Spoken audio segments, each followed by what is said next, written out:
आकाश में अपनी उच्चता का इतना दम हो गया है तुम्हें विंध्याचल। गुरु का उचित अभिवादन करना भी भूल गए। गुरु तुम्हारे सम्मुख हैं और तुम्हें प्रणाम करने में इतना समय लग रहा है। नहीं नहीं गुरुदेव, गुरु के अनादर की तो कल्पना भी नहीं कर सकता। आपका शिष्य विंध्याचल। मेरा दंडवत प्रणाम स्वीकार कीजिए गुरुदेव।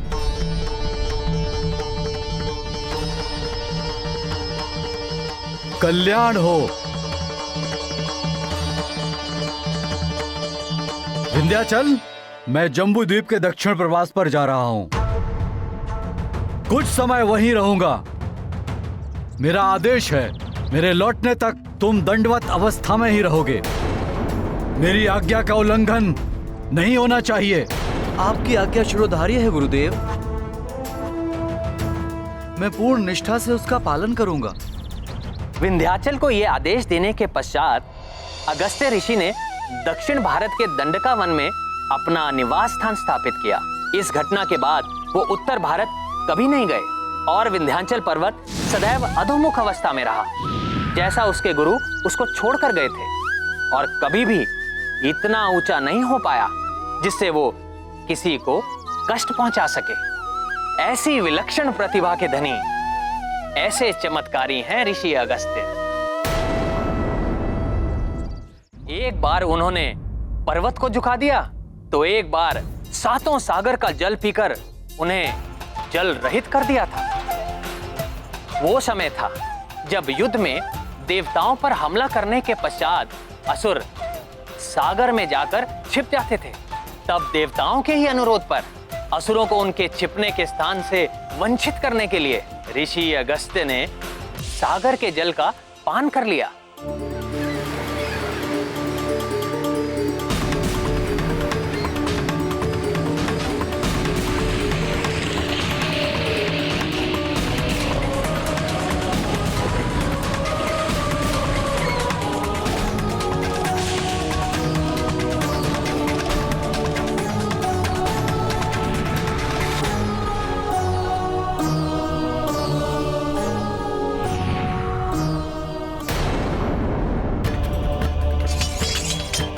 फिर जब देवताओं का संकट टल गया, तब स्वयं ब्रह्मा जी के आग्रह पर ऋषि अगस्त्य ने सागर का जल लौटाया।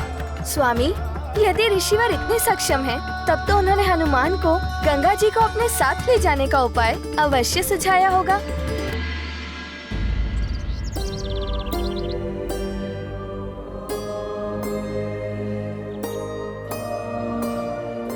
मात्र प्रभु प्रतिमा को ही नहीं, परम पावनी माँ गंगा की सहायता से तुम्हें संपूर्ण जम्बू द्वीप को सदा के लिए शुद्ध करना होगा हनुमान।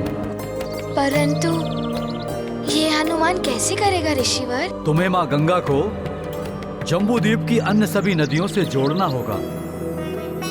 परम पावनी माँ गंगा की पवित्र जलधारा यदि समस्त नदियों में प्रवाहित हो जाए तो उनका जल भी पवित्र हो जाएगा। परंतु इस कार्य की पूर्ति के लिए हनुमान को क्या करना होगा ऋषिवर? मैं अगस्त्य स्वयं तुम्हारा मार्गदर्शन करूंगा हनुमान। माँ गंगा का पवित्र जल जम्बू द्वीप की समस्त दिशाओं में प्रवाहित होकर प्रभु प्रतिमा के साथ अनंत काल तक इस धारा को शुद्ध करेगा। इतना महान कार्य करने का हर संभव प्रयास करेगा हनुमान। परंतु ऋषिवर, ये तभी संभव है जब मैं गंगा माँ को अपने साथ आने के लिए मना लूं। उसके लिए क्या करना होगा हनुमान को? माँ गंगा तुम्हारे साथ जाए, इसमें मैं तुम्हारी सहायता करने का प्रयत्न करूंगा।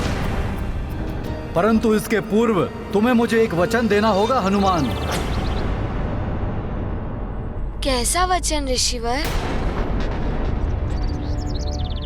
प्रभु राम के बाण की दिशा को परिवर्तित करने का वचन देना होगा तुम्हें मुझे। भविष्य में मेरे आदेश पर तुम ऐसा करोगे।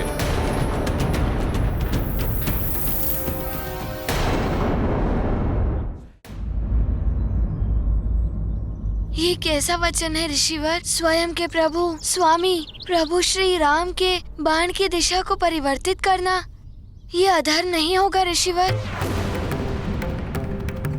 धर्म ही जिसका कर्म हो हनुमान, वो भला धर्म के विपरीत जाकर तुम्हें कोई अनुचित कार्य करने का आदेश दे सकता है क्या? नहीं ऋषिवर, ऋषिवर, आप मेरी इस बात को अन्यत्र ना लें। प्रभु राम के बाण की बात सुनकर मैं कुछ क्षण के लिए विचलित हो गया था। हनुमान आपके पुण्य प्रताप एवं धर्म निष्ठा पर संदेह करने की धृष्टता कैसे कर सकता है? आप तो सर्वज्ञाता हैं। आपके इस आदेश में अवश्य जगत के कल्याण का कोई रहस्य निहित है।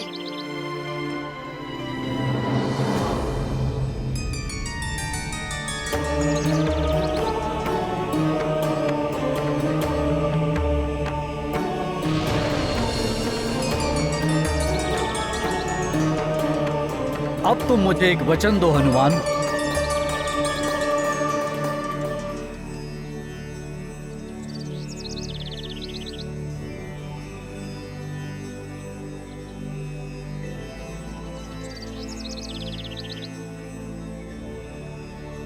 ऋषिवर, मैं अंजने हनुमान आपको वचन देता हूँ। देवी सुरेश्वरी भगवती गंगे त्रिभुवन तारिणी तरल तरंगे शंकर मौलि विहारिणी विमले मम्मतिरास्तां तव पद कमले हरिपद पाधि तरंगिणी गंगे हिम विदुमुक्ता धवल तरंगे दूरी कुरु मम दुष्कृति भारम कुरु कृपया भवसागर पारम तव जलममलं येन निपीतं परमपदं खलु तेन गृहीतं मातर गंगे त्वय्यो भक्तः किल तं द्रष्टुं नायमः शक्तः।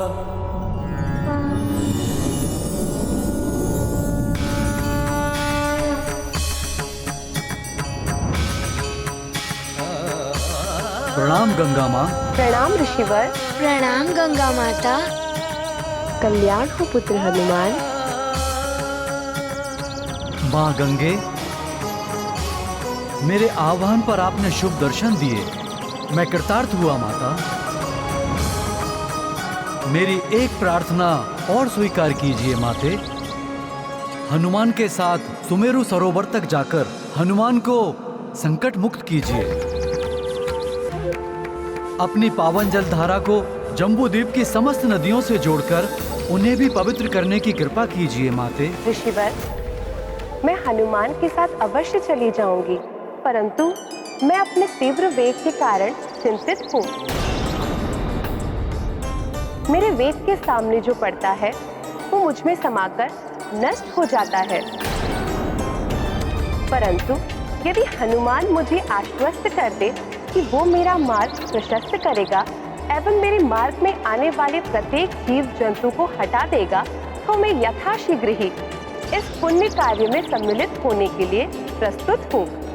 परंतु यदि मेरे वेग से किसी एक जीव को भी क्षति पहुंची तो मैं पुनः शीघ्र लौट जाऊंगी। पुत्र हनुमान, माँ गंगा की जो इच्छा है उसे पूर्ण कर पाओगे?